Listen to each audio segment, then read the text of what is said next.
Selamat pagi, nama saya Cornelius Christian dan nombor metrik saya adalah 05 DDT 21 F2078.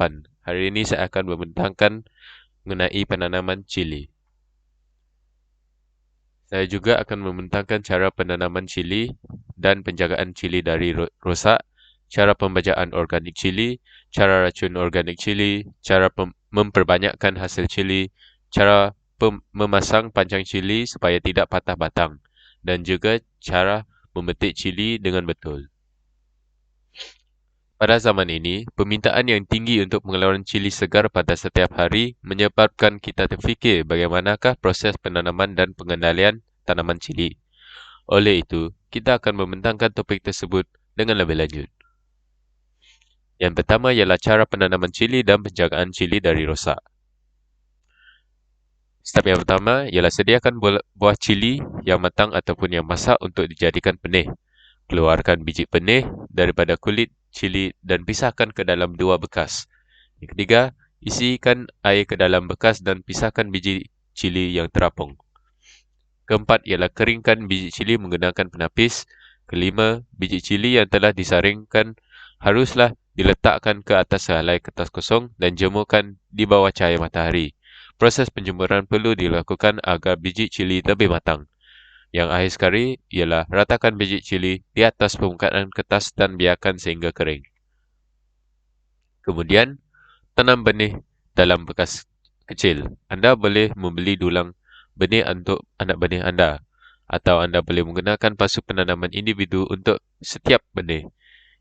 Isi setiap dulang atau bekas kecil dengan tanah anda, kemudian letakkan sebiji benih kira-kira 1/2 inci di dalam bawah permukaan tanah dalam setiap bekas. Yang kedua ialah siram benih. Benih perlu disiram setiap hari supaya tanah sentiasa lembap.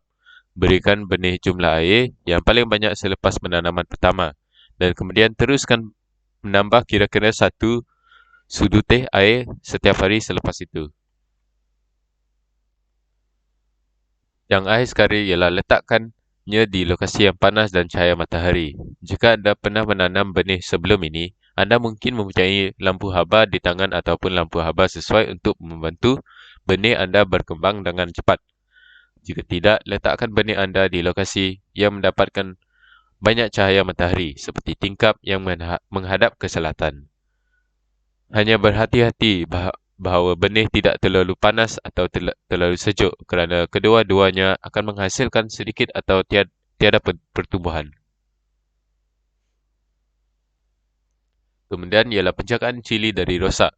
Antara kaedahnya ialah kaedah pembajaan. Kaedah ini haruslah dilakukan pada pokok cili sekurang-kurangnya 1 kali sebulan. Yang kedua, penggunaan bahan racun. Kawalan penyakit dan serangga perosak menggunakan racun dengan kaedah yang betul seperti racun organik dapat meningkatkan kadar utama kejayaan dari serangga perosak. Yang ketiga ialah membuat sokongan. Sokongan untuk cili dapat dibuat menggunakan kayu kering dan mencampakkannya ke dalam tanah dengan membentuk X supaya dapat menyokong dahan pokok.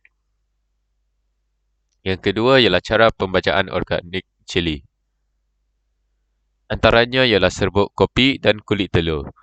Serbuk kopi mengandungi semua nutrien penting untuk cili. Anda boleh menaburkannya ke dalam tanah atau menambahkannya ke dalam air penyiraman.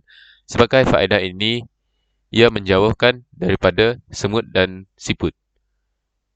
Cengkerang telur diletakkan di dalam air dan dibiarkan selama beberapa hari. Jika terlalu banyak kulit telur digabungkan dengan air keras, substrat menjadi beralkali. Gunakan kulit telur dengan kerap semasa membaja tanah berasid. Dengan nilai pH yang diselaraskan dengan baik, kulit telur yang dihancurkan dan direndam tidak boleh rosak dari semasa ke semasa. Yang ketiga ialah cara racun organik cili. Step pertama ialah sediakan barang seperti 1 labu bawang putih, 10 biji cili padi, 1/2 sudu minyak masak, sabun pencuci pinggan, 1 sudu teh dan air sebanyak 500 ml. Pertama sekali, masukkan bahan di atas iaitu cili, 1 labu bawang putih yang telah dikumpas dan masukkan 500 ml air ke dalam pengisar untuk dikisar. Seterusnya, masukkan bahan yang telah dikisar ke dalam botol spray dan menggunakan penapis air untuk mengasingkan air sahaja yang diambil. Tambahkan sedikit air sebanyak 1 liter ke dalam botol spray supaya larutan tidak terlalu pekat. Selepas itu, masukkan 5 titis sabun pencuci dan minyak masak sebesar sudu teh ke dalam botol untuk menguatkan lagi bau hamis. Akhir sekali, goncangkan botol spray supaya semua bahan yang termasuk dalam tadi akan bercampur. Yang keempat, cara memperbanyakkan hasil cili. Memperbanyakkan hasil tanaman. Caranya adalah menanam pokok cili dengan karda yang banyak dalam kawasan yang agak luas dan besar. Ini kerana dapat membantu kelangsungan hasil buah yang banyak dari tanaman ini. Jagaan pokok cili secara teratur. Kaedah pembajaan yang dilakukan 1 kali sebulan. Membuat sokongan kawalan penyakit dari serangga perosak menggunakan racun organik dan jaring kali serangga. Yang kelima ialah cara memasang pancang cili supaya tidak patah-patang.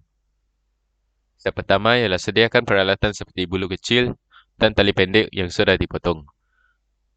Kedua, ambil sebatang bulu yang telah dipotong, pendek dan dibekah kepada 2 bahagian. Ketiga, campakkan bulu ke dalam tanah supaya menegak dan pastikan bulu tidak terkena pada akar cili semasa mencapak.